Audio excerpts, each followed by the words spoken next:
15 foot হাইটের ঠাকুর। মুখমণ্ডলটা বা গায়ের যে রংটা পুরো নীল, সিংহ এখানে কামড়ে ধরেছে, কিন্তু একটা সাপ নয়, এখানে কিন্তু চারটে প্রায় 8 ফুট মতো হাইট, একদম জলজ্যান্ত মহিষাসুর। এখানে কতটা স্নিগ্ধ মুখ। এক চালার ওপরে কত ফুটের হবে হাইট?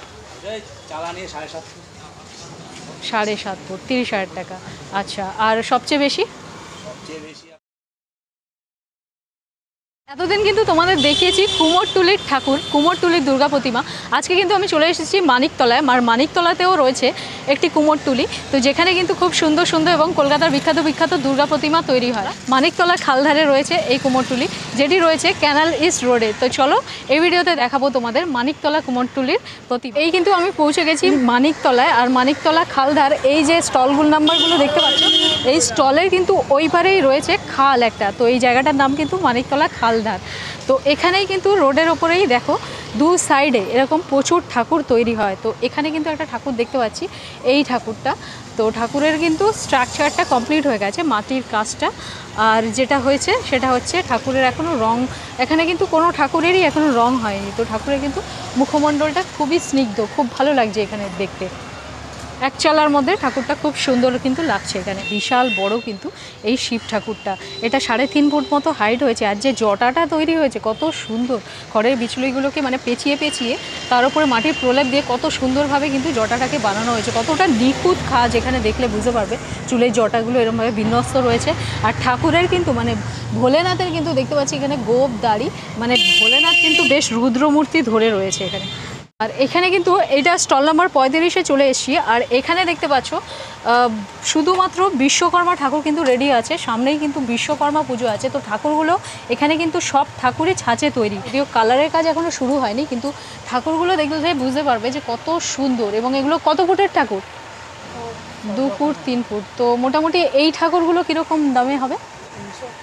250 থেকে 300। সবচেয়ে কমে এখানে আপনাদের দোকানে ঠাকুর কত টাকা থেকে শুরু? 100 টাকা থেকে শুরু। 1 ফুটের ঠাকুর 100-150 থেকে কিন্তু এখানে বিশ্বকর্মা ঠাকুর পেয়ে যাবে। দেখতে পাচ্ছ এখানে এরকম অজস্র ঠাকুর কিন্তু রেডি হয়েছে। আর এইভাবে ছাঁচে ফেলে ঠাকুরগুলোকে রেডি করা হচ্ছে। অনেক ঠাকুর রয়েছে। আর ওখানে কিন্তু দেখতে পাচ্ছি লক্ষ্মী ঠাকুরও রেডি হয়ে গেছে। 100 টাকা থেকে এই স্টল নাম্বার 35-এ তোমরা ঠাকুর পেয়ে যাবে। আর এখানে আপনাদের কি অর্ডারের ঠাকুর থাকে কিছু? এখান থেকে যায়, পাইকারি ঠাকুরও পাওয়া যায়। আচ্ছা, পাইকারিতে নিলে কীরকম রেট হবে এক একটা ঠাকুরে? আচ্ছা, সিঙ্গেল নিলে ওরকম দাম পড়বে। 250 টাকাটা 350, তখন 100 টাকা বেশি হবে। পাইকারিতে নিলে তো বেশ অনেকটাই দাম কমে যাচ্ছে, তাই না? মিনিমাম কটা নিতে হবে তাও?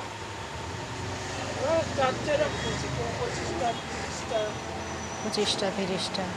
এখানে কিন্তু পাইকারি রেটেও কিন্তু ঠাকুর পেয়ে যাবে, বেশ অনেকটাই দাম কম। এখানে দেখতে পাচ্ছ কতগুলো কঙ্কালের মাথা। কঙ্কাল মানে বুঝতে পারছো এখানে কিন্তু কালী ঠাকুর রেডি হচ্ছে এখনই। রংটা অ্যাকচুয়ালি অনেকটা দেরিতে শুরু হয় এই কারণে, কারণ রং হয়ে যাওয়া মানে কিন্তু জাস্ট গয়না পরিয়ে ঠাকুর রেডি হয়ে যায়। তো জাস্ট এইরকম দেখতে পাচ্ছ কাঠামোর ওপরটায় জাস্ট খড়ের বিচুলিগুলো দিয়ে মাটির প্রলেপটা দিয়ে ঠাকুরের স্ট্রাকচারগুলোকে বানানো হচ্ছে। তারপরে সবার শেষে কিন্তু স্ট্রাকচারগুলো কমপ্লিট হয়ে গেলে তারপরে ঝটাঝট করে রঙের কাজটা কিন্তু হয়ে যায়। তো ভিতরে কিন্তু কালী ঠাকুর রেডি হচ্ছে। আরও ভিতরে অনেকগুলো মা দুর্গা রয়েছে, যেরকম দুর্গা তোমাদের দেখাচ্ছি, এই যে এরকম কিন্তু মা দুর্গা রেডি আছে। এই ঠাকুরগুলো মোটামুটি 7 থেকে 8 ফুট মতো হাইট হবে। এখানে বিশ্বকর্মা ঠাকুরের স্ট্রাকচার রেডি হয়েছে, যদিও মাথাগুলো কিন্তু এখনও দেওয়া হয়নি। আর এখানে গণেশ ঠাকুর রেডি আছে, সামনেই কিন্তু গণেশ চতুর্থী আছে, গণেশ পুজো। তো অনেকগুলো এখানে গণেশ ঠাকুর রয়েছে। আর এই ঠাকুরগুলো হাইট 7-8 ফুট মতো হাইট হবে। এরকম কাঠামোর ওপরে দেখতে পাচ্ছি খড়ের বিচুলি দিয়ে যে স্ট্রাকচারটা তৈরি হয়েছে। মনসা ঠাকুর কিন্তু এখানে রেডি হচ্ছে, মা দুর্গা রেডি হচ্ছে, বেশ অনেকটা বড় বড়। এটা হচ্ছে মা মনসা শিল্পালয়। এখানে ঠাকুরগুলো দেখতে পাচ্ছ কতটা স্নিগ্ধ মুখমণ্ডলটা। এখানে কিন্তু সব সাবেকি ঠাকুর, মানে মুখমণ্ডলগুলো দেখলে কিন্তু ঠাকুরের যে ভক্তি ব্যাপারটা থাকে মা দুর্গায়, তো সেই জিনিসটা আসে। কত ফুটের হবে এখানে সবচেয়ে বড় এই ঠাকুরটা? 11 ফুটের ঠাকুর।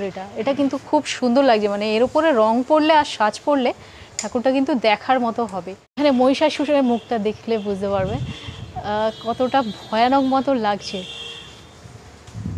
খুব সুন্দর এখানে কাজ হয়েছে দেখতে পাচ্ছি। রঙের কাজটা আপনারা কবে থেকে শুরু করছেন? হ্যাঁ, বিশ্বকর্মা পুজোর পরে নাকি? পরে পরেই শুরু হয়ে যাবে। আর এখানে কি ঠাকুরগুলো আগে তৈরি হয়ে যায়, তারপরে আপনারা রঙগুলো একসাথে করেন না? স্ট্রাকচার একসাথে, কারণ রং হয়ে গেলে তো বেশি আর কাজ থাকে না। মেন কাজ তো এই স্ট্রাকচারগুলোকে তৈরি করা। তাও কতগুলো ঠাকুর তৈরি করছেন এই বছর? 35খানা। তার মধ্যে উল্লেখযোগ্য ঠাকুর কোনটা আপনাদের? আচ্ছা, এই ঠাকুরটা এই ঠাকুরটা কিন্তু হ্যাঁ, যেটা সবচেয়ে বড় 11 ফুটের ঠাকুরটা, এটা কোথায় যাবে এই ঠাকুরটা?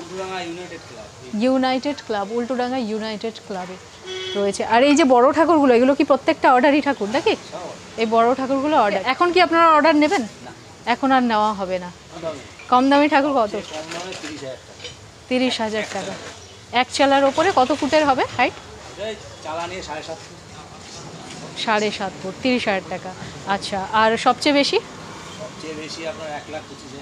1,25,000। সেটা কি এই ঠাকুরটা? উল্টোডাঙ্গা ইউনাইটেড 1,25,000 টাকার এই ঠাকুরটা দেখতে পাচ্ছ। আর কালী ঠাকুরের কি এখন অর্ডার নেওয়া হচ্ছে? এখন যদি কেউ, তো কালী ঠাকুর এখানে কত থেকে শুরু করছে? মানে কেউ যদি ধরুন ছোট একটা ঠাকুর নেবে, 4,000 টাকা। 4,000 টাকায় কত ফুটের ঠাকুর হবে? 5 ফুটের ঠাকুর। এই যে ঠাকুরটা তৈরি হচ্ছে, এই ঠাকুরটার কিরকম দাম? 7,000 টাকার ঠাকুর তৈরি হচ্ছে। আচ্ছা, সুন্দর দেখতে পাচ্ছ, শিল্পীরা কাজ করছেন। আরও কিন্তু এখানে অনেক কাজ হচ্ছে। এই যে কাঠামোগুলো বাঁধার, ঠাকুর যে চালাটা, তো সেই চালাটা কিন্তু বাঁধার কাজ চলছে।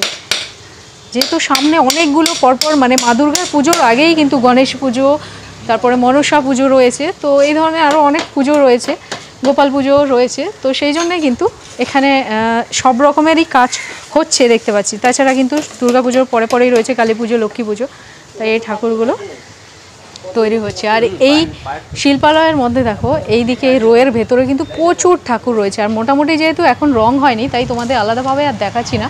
রং হলে অবশ্যই তোমাদের এই শিল্পালয়ের ঠাকুর তোমাদের দেখাবো। পর ঠাকুর রয়েছে। আর উপরে দেখতে পাচ্ছি এখানে কিন্তু বিশ্বকর্মা ঠাকুর সব রেডি হয়েছে। এগুলো কিন্তু জাস্ট পুজোর কয়েকদিন আগেই নিচে নামবে রং করার জন্য। এই সিংহটা দেখো, সিংহের মাথাটাই কত বড়। আর এই হচ্ছে ঠাকুরের মাথা, আর এই হচ্ছে সিংহের মাথা, কতটা ডিফারেন্স থাকে।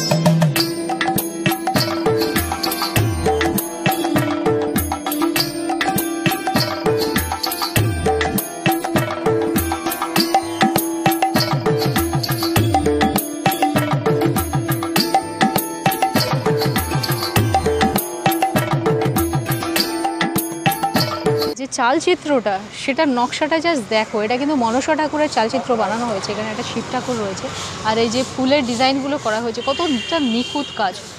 দেখতে কিন্তু খুব সুন্দর লাগছে। এটা পুরোটা যখন রং হয়ে যাবে ভীষণ সুন্দর লাগবে। চালচিত্রটা কিন্তু এই যে বলহরি পাল, মানে স্টল নাম্বার 26-এর কাজ, এটা দেখতে পেলাম। এরকম কিন্তু পরপর অনেক দোকান রয়েছে আর অনেক ঠাকুর। এখানে কিন্তু এই শিব ঠাকুরটা তৈরি হয়ে গেছে কাকুরগাছি যাওয়া জুড়ে। তো কতটা সুন্দর দেখো, নিখুঁত কাজ। শিবের যে মুখমণ্ডলটা বা গায়ের যে রংটা পুরো নীল। শিব ঠাকুরটা কিন্তু দেখতে অসম্ভব ভালো লাগছে। আর তার কিন্তু কোলে বসে আছেন গণপতি। শ্রাবণ মাসে এখানে যে শিব পুজো হয়, নানান জায়গায় শিবের মূর্তিও কিন্তু এখানে থাকে এনাদের কাজ। তো এই অর্ডারটা ছিল, এটা কিন্তু ঠাকুরটা রেডি হয়ে গেছে, পুরো কমপ্লিট ঠাকুর তোমাদের দেখালাম। এটা কোন ক্লাবে যাবে? ক্লাবের নাম জানি না, কাকুরগাছি যাবে। আচ্ছা, তো ঠাকুরটার রং হচ্ছে অলরেডি। এই ঠাকুরটা একটি প্রতিষ্ঠিত ঠাকুর। তো মায়ের যে রঙের পরে যে মুখমণ্ডলটা কতটা সুন্দর লাগছে তোমরা দেখতে পাচ্ছ, অসম্ভব সুন্দর লাগছে। মা সন্তোষী কিন্তু এখানে। এই ঠাকুরটা আবার পুজো হবে রাখি পূর্ণিমার দিনে। কত কাঠামো রেডি হচ্ছে এরকমভাবে, একচালা, তারপরে বিভিন্ন এরকম কাঠামো তৈরি হচ্ছে ছোট বড় মিলিয়ে। আর এই যে সামনে রাখা আছে এত বাঁশ, এগুলো কিন্তু এই কাঠামোগুলো বানানোর জন্যই কিন্তু ব্যবহার হয়। এরকম প্রচুর বাঁশ রাখা। চলে এসেছি বিশ্বেশ্বর শিল্পালয়ে। আর এখানে কিন্তু এখনও পর্যন্ত এই খালধারে সবচেয়ে বড় বড় ঠাকুর এখানেই দেখতে পাচ্ছি। এখানে প্রথমেই তোমাদের দেখাই যে মা মনসাটা রয়েছে, এটাই কতটা হাইটের, প্রায় 8 ফুট মতো হাইটের দেখতে পাচ্ছ। মানে মা মনসার যে রূপটা কতটা সুন্দর লাগছে, এখান থেকে তোমরা ভালো করে বুঝতে পারবে যে লম্বা চওড়াভাবে ঠাকুরটা কতটা বড়। আর এখানে কিন্তু একটা সাপ নয়, এখানে কিন্তু চারটে না 5টা সাপ রয়েছে। এখানে সাপগুলো দেখলেই কত একেবারে ফোনা উঁচিয়ে রয়েছে 5টা ঠাকুর। আর মায়ের যে রূপ, মা মনসা মায়ের কিন্তু চোখের দিকে তাকালে অটোমেটিকই কিন্তু চোখ নেমে আসবে। প্রত্যেকটা ঠাকুর 11-12 ফুট হাইটের কিন্তু হবে। কতটা বড়, মানে লম্বা চওড়া দিক দিয়ে এই ঠাকুরগুলো প্রত্যেকটা ঠাকুর কিন্তু বড়। এই ঠাকুরটা দেখতে পাচ্ছ, এটা কিন্তু 15 ফুট হাইটের ঠাকুর, মানে বিশাল বড়। এইভাবে কিন্তু আমার দেখতে হচ্ছে মাথা উঁচিয়ে। আর এখানে যে ঠাকুরের মানে মহিষাসুরের যে পাটা সিংহ এখানে কামড়ে ধরেছে, একদম জলজ্যান্ত মহিষাসুর এখানে দেখতে পাচ্ছি। এটাও কাছাকাছি 12-13 ফুট হাইটের ঠাকুর হবে। আর এর যে এই ঠাকুরটা, মানে যে লক্ষ্মী সরস্বতী রয়েছে, এখানে গণেশও রয়েছে। গণেশটা তো 8 ফুট, আর এই যে লক্ষ্মী কতটা উঁচু দেখো, কাছাকাছি 10 ফুট হাইটের হবে। তো এতটা উঁচু, তার ওপরে এইভাবে কিন্তু মা রয়েছে। এই ঠাকুরটা কতটা বড় তোমরা বুঝতে পারছো। চালাগুলো রয়েছে কতটা উঁচু, ঠাকুরগুলো কিন্তু যাওয়ার সময় দেখার মতো লাগে।